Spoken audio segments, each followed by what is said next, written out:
మద్యానికి కేంద్రమైపోయింది. తెలంగాణ అవినీతికి అక్రమార్కులకు అడ్డగా మారింది. అది బీఆర్ఎస్ హయాంలో కానీ అది కాంగ్రెస్ పార్టీ హయాంలో కానీ. అలాంటి తెలంగాణ మనం ఈరోజు రక్షించుకోవాల్సిన అవసరం ఉంది.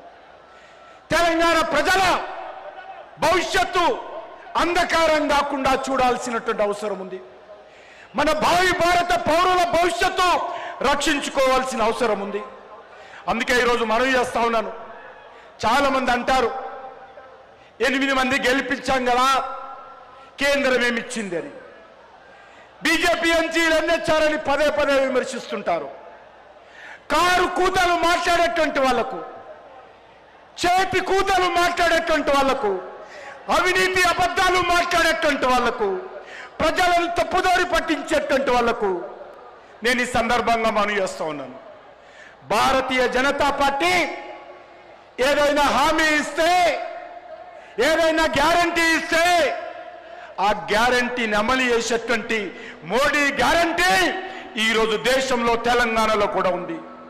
నేను ఒకటే అడుగుతాను, మీలాగా కాంగ్రెస్ పార్టీ బీఆర్ఎస్ పార్టీ లాంటి అబద్ధాల గ్యారంటీ మేము ఇవ్వము. ఏదైతే ఇచ్చామో అది చేసి చూపిస్తాము. మీలాగా ఇచ్చినటువంటి 6 గ్యారంటీలు 420 సబ్ గ్యారంటీలు ఈరోజు అక్కడ అమలు చేయకుండా తెలంగాణ ప్రజలకు వెన్నుపోటు పరిచి, తెలంగాణ ప్రజలకు మోసం చేసి, తెలంగాణ మహిళలకు, యువకులకు, నిరుద్యోగులకు, విద్యార్థులకు, కార్మికులకు, కర్షకులకు, దళితులకు, బీసీలకు ఏ వర్గాన్ని వదిలిపెట్టలే కాంగ్రెస్ పార్టీ. అందరికీ వెన్నుపోటు పొడిచింది. అలాంటి పార్టీ మాది కాదు. అందుకే ఈరోజు 3వసారి అధికారంలోకి వచ్చాము. అనేక రాష్ట్రాలలో చెప్పి బాజాప్తా 2వసారి, 3వసారి, 4వసారి భారతీయ జనతా పార్టీ అధికారంలోకి వచ్చింది.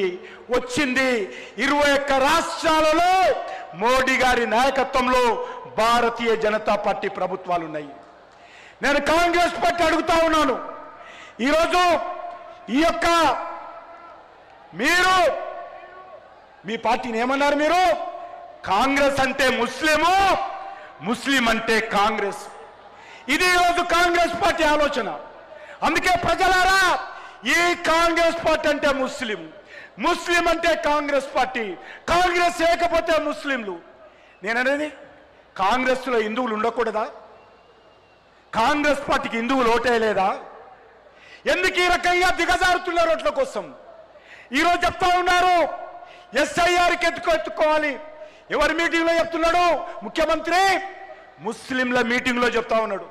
మీరందరూ ఎదుర్కోవాలి.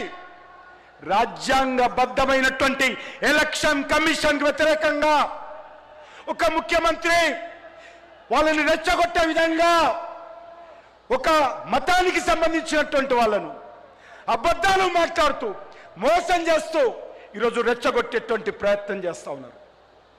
ఈరోజు ఎస్ఐఆర్ ఏదైతే ఉన్నదో, ఏదైతే ఓట్లు లేనటువంటి వాళ్ళకు ఓట్లు నమోదు చేసుకోవాలి, 2వసారి 3వసారి ఉన్నటువంటి ఓట్లు తీసేయాలి, ఓట్లకు సంబంధించినటువంటి అన్ని వర్గాల ప్రజలకు హక్కు కల్పించాలని ఎస్ఐఆర్ పెడితే సుప్రీంకోర్టు కూడా ఆమోదించింది. ఆ రకంగా సుప్రీంకోర్టు కూడా ఆమోదించినటువంటి ఎస్ఐఆర్ను ఒక ముఖ్యమంత్రి స్థాయిలో ఉండి ఈరోజు తెలంగాణలో రెచ్చగొడతా ఉన్నాడు. అందుకే మీరందరూ ఆలోచన చేయాల్సినటువంటి అవసరం ఉంది.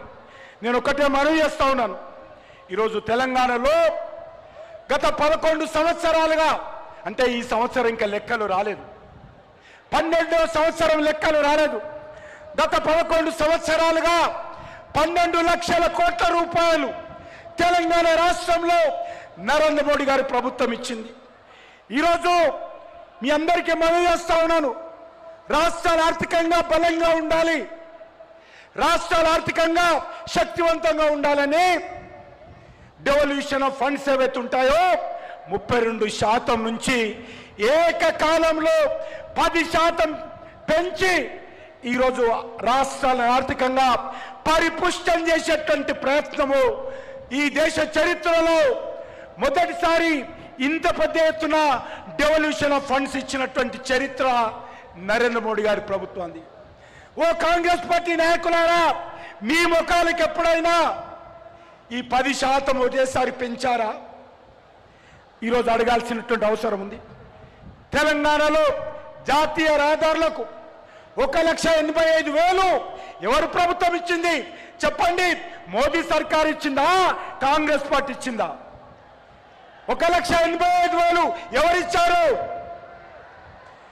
2,400 నుంచి 5,000 కిలోమీటర్ల జాతీయ రహదారులు ఎవరిచ్చారు? అన్ని జిల్లాలు 33 జిల్లాలకు జాతీయ రహదారులతో అనుసంధానం చేయడానికి ఏ ప్రభుత్వము? ఈరోజు రైల్వేలలో 5 వందే భారత్ ట్రైన్లు ఎవరిచ్చారు? అంతేకాదు ఈరోజు 4 అమృత్ భారత్ ట్రైన్లు ఎవరిచ్చారు? 8 కొత్త ట్రైన్లు ఈ వచ్చే వారం ప్రారంభించుకోబోతున్నాము. 8 ట్రైన్లు, కొత్త ట్రైన్లు ప్రారంభించుకోబోతున్నాము. ఈరోజు 42 రైల్వే స్టేషన్లు. ఓ కాంగ్రెస్ పార్టీ నాయకులారా, మీ ముఖాలకు ఎప్పుడైనా ఒక కొత్త రైల్వే స్టేషన్ కట్టారా ఇటీవల కాలంలో? ఈరోజు మోడీ గారు 42 రైల్వే స్టేషన్లు తెలంగాణలో ఏకకాలంలో అభివృద్ధి చేస్తా ఉన్నారు. అంతేకాదు ఈరోజు మొత్తం రైల్వే లైన్లను కూడా విద్యుదీకరణ చేశాం. 499 రైల్వే ఫ్లైఓవర్స్, రైల్వే అండర్ బ్రిడ్జ్లు నిర్మించినటువంటి చరిత్ర. ఇటీవల బడ్జెట్లో మీకందరికీ తెలుసు, బుల్లెట్ ట్రైన్ హైదరాబాద్ నుంచి పూనా వరకు, హైదరాబాద్ నుంచి బెంగళూరు వరకు, హైదరాబాద్ నుంచి చెన్నై వరకు 3 బుల్లెట్ ట్రైన్లు. దేశవ్యాప్తంగా 7 ట్రైన్లు వస్తే నా తెలంగాణకు మన మోడీ గారు 3 బుల్లెట్ ట్రైన్లు, high speed elevated railway corridor ఏర్పాటు చేసి ఈరోజు 3 బుల్లెట్ ట్రైన్లు ఇచ్చారు. ఇది దేశ చరిత్రలో, తెలంగాణ చరిత్రలో 1,55,000 కోట్ల రూపాయలతో నా తెలంగాణ గడ్డ మీద బుల్లెట్ ట్రైన్లు వస్తూ ఉన్నాయి. ఈరోజు రాహుల్ గాంధీని అడగాల్సిందే కోరుతా ఉన్నాను. ఏ ముఖానికైనా ఇవన్నీ కూడా రాహుల్ గాంధీ ఇచ్చాడా, కేసీఆర్ తెచ్చాడా? ఈరోజు అడగాలి. ఈరోజు తెలంగాణ ప్రజలు మాకు 9 సీట్లు ఇచ్చారు కాబట్టి, రానున్న రోజుల్లో ఇక్కడ బీజేపీ ప్రభుత్వం వస్తుంది కాబట్టి ఈరోజు మేము 3 బుల్లెట్ ట్రైన్లు తెలంగాణ గడ్డ మీదకి తేబోతున్నామని మనవి చేస్తున్నాను. బీబీ నగర్లో ఎయిమ్స్ హాస్పిటల్ 1,365 కోట్లతో బీబీ నగర్లో ఎయిమ్స్ హాస్పిటల్, బీబీ నగర్లో ఎయిమ్స్ మెడికల్ కాలేజ్, బీబీ నగర్లో ఎయిమ్స్ నర్సింగ్ కాలేజ్ ఏర్పాటు చేస్తా ఉన్నాము. ఈరోజు 5,000కు పైగా వెల్నెస్ సెంటర్స్, బస్తీ దవాఖానాలు తెలంగాణలో ఏర్పాటు చేశాము. ఈరోజు పేద ప్రజలందరికీ, తెల్ల కార్డు ఉన్నటువంటి వాళ్ళందరికీ ఒక్కొక్కరికి 5 కేజీల చొప్పున బియ్యం ఇస్తా ఉన్నాము. మీరు ఈరోజు సన్న బియ్యం అంటున్నారు కదా, నీ సన్న బియ్యంలో కూడా మోడీ గారి 80 పైసలు ఉన్నాయి. ఈ తెలంగాణలో ఇచ్చేటువంటి సన్న బియ్యంలో మోడీ గారి ప్రభుత్వం 80 పైసలు 80% ఉంటే కాంగ్రెస్ పార్టీ ప్రభుత్వము 20% పెట్టి సన్న బియ్యం అని మాట్లాడుతోంది. అంతేకాదు సోదరులారా, 800కు పైగా పిఎం శ్రీ స్కూల్స్ పెట్టాము తెలంగాణలో. Zaheerabad integrated, Zaheerabad industrial park 2,360 కోట్లు.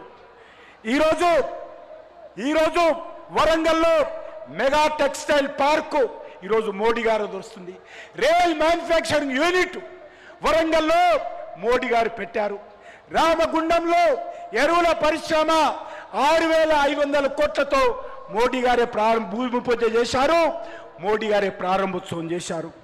అంతేకాదు ఈ రాష్ట్రంలో ఉన్నటువంటి రైతుల కోసం ఎరువుల సబ్సిడీ గత 11 సంవత్సరాలుగా 80,000 కోట్ల రూపాయల ఎరువుల సబ్సిడీ నా రైతులకు నా ప్రభుత్వము మన మోడీ గారు ఇచ్చారని సందర్భంగా మనవి చేస్తా ఉన్నాను. అంతేకాదు ఇంతకుముందు చెప్పినట్టు ప్రధానమంత్రి గరీబ్ అన్న యోజన కింద ఈరోజు సన్న బియ్యంలో